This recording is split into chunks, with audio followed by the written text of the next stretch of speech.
Selamat pagi anak-anak, semoga kalian dalam keadaan sehat walafiat. Untuk kali ini kita akan belajar tentang selamatkan makhluk hidup, di mana di situ ada tumbuhan adalah sahabatku. Kalian tahu nggak? Daun memiliki hijau klorofil yang berfungsi untuk fotosintesis. Daun ini berfotosintesis pada siang hari dengan dibantu oleh sinar matahari. Menghasilkan apa? Menghasilkan glukosa, air, dan oksigen. Nih, oksigen. Oksigen itu untuk apa sih? Oksigen itu yang dibutuhkan oleh makhluk hidup lainnya. Contohnya manusia dan hewan. Tuh, jadi sangat berguna oksigen itu. Jadi tumbuhan ini dari hijau daun menghasilkan oksigen.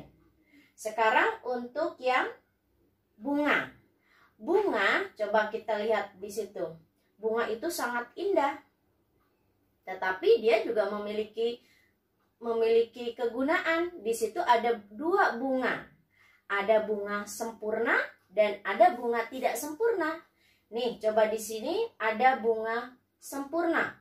Bunga sempurna ini memiliki kelopak bunga, memiliki mahkota, memiliki benang sari, memiliki putik, memiliki tangkai bunga, memiliki biji bunga. Ini yang namanya bunga sempurna.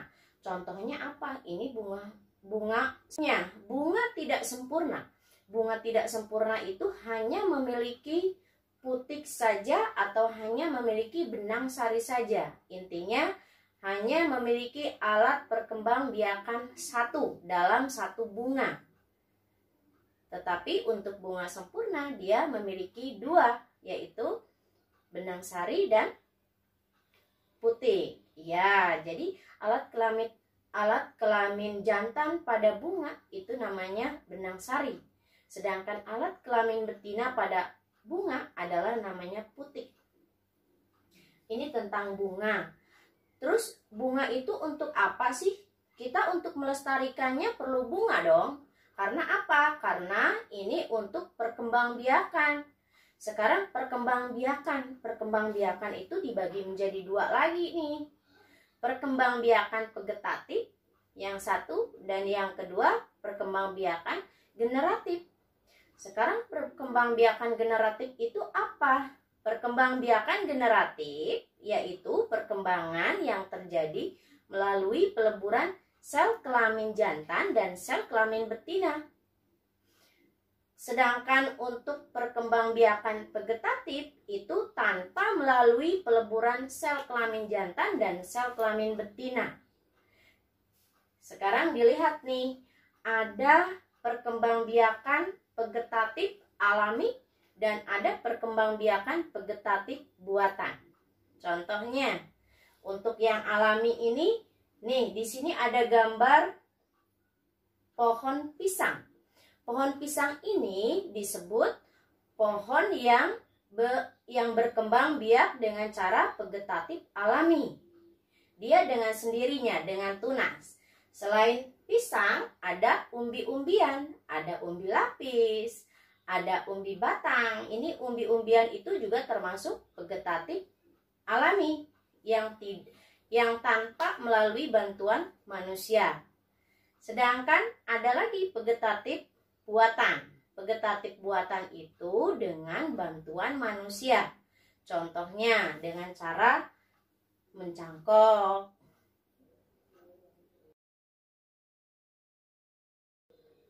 okulasi, dengan cara setek, itu namanya vegetatif buatan. Nah, ini namanya bunga. Sekarang bercerita tentang bunga itu, Indonesia itu memiliki 3 bunga nasional. Kalian tahu tidak? Bunga nasional, contohnya bunga melati. Bunga melati ini disebut bunga puspa bangsa. Terus yang kedua, ada lagi bunga anggrek bulan. Bunga anggrek bulan ini disebut bunga puspa pesona. Dan yang ketiga ada satu lagi nih, ada bunga padma raksasa. Itu disebut bunga puspalangka. Itu adalah bunga nasional. Sekarang bercerita tentang nasional, Indonesia juga punya tetangga. Indonesia itu tidak hanya berdiri sendiri, tetapi Indonesia punya tetangga yang ada di sekitar wilayah Asia Tenggara. Contohnya Singapura. Makanya Indonesia itu memiliki masuk ke dalam organisasi. Organisasi apa itu? Organisasi ASEAN. ASEAN berdiri pada tanggal 8 Agustus 1967. Itu berdirinya ASEAN. Awal mula ASEAN berdiri hanya 5 bangsa, yaitu 1. Indonesia, yang kedua Malaysia, yang ketiga Singapura, yang keempat Thailand, yang kelima Filipina. Itu awal mulanya. Dan sampai saat ini itu ASEAN itu sudah ada 10 negara ASEAN. Ini contohnya. Di sini ada Indonesia, Malaysia, Singapura, Thailand, Filipina, Laos, Myanmar, Kamboja, Brunei Darussalam. Ini adalah 10 negara ASEAN. Jadi Indonesia itu tidak berdiri sendiri. Kenapa mereka bergabung menjadi satu? Itu untuk mencukupi kebutuhan yang ada di dalam negeri. Contohnya Indonesia nih butuh padi. Jadi adanya ekspor impor antara negara satu dengan negara kita. Itu namanya saling membutuhkan. Terus di bidang apa? Tidak hanya di bidang pangan. Tidak hanya di bidang pangan saja, tetapi di bidang politik, di bidang pelajar itu juga saling membutuhkan. Itu karena apa? Indonesia itu negara yang damai, negara yang mencintai rakyatnya. Tuh, karena Indonesia itu merupakan negara kesatuan, negara yang demokrasi, negara yang cinta damai.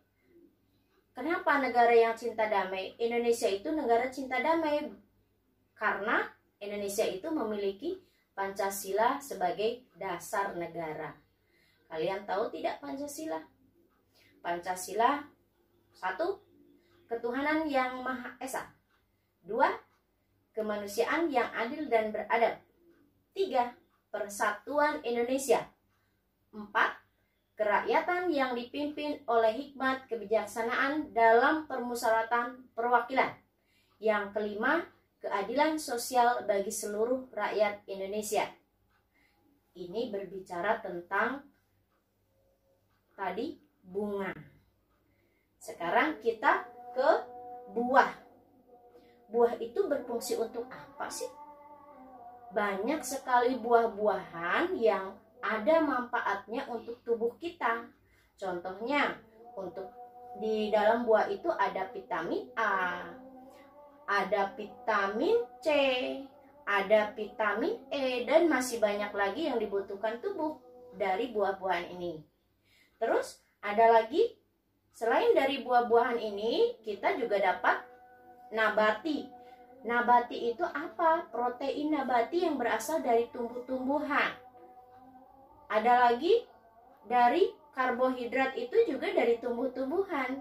Jadi sangat banyak sekali manfaatnya dari tumbuh-tumbuhan itu. Terus berikutnya adalah batang dan ranting. Batang dan ranting itu untuk apa sih? Coba dilihat.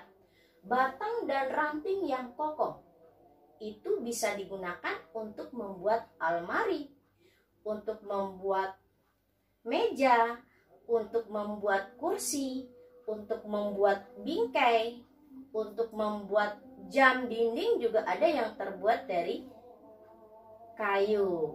Terus dengan cara apa? Dengan cara ada tekniknya. Teknik memahat, teknik mencungkil, teknik apa? Membusir. Terus hanya kayu? Tidak. Ada lagi. Terus apa ini?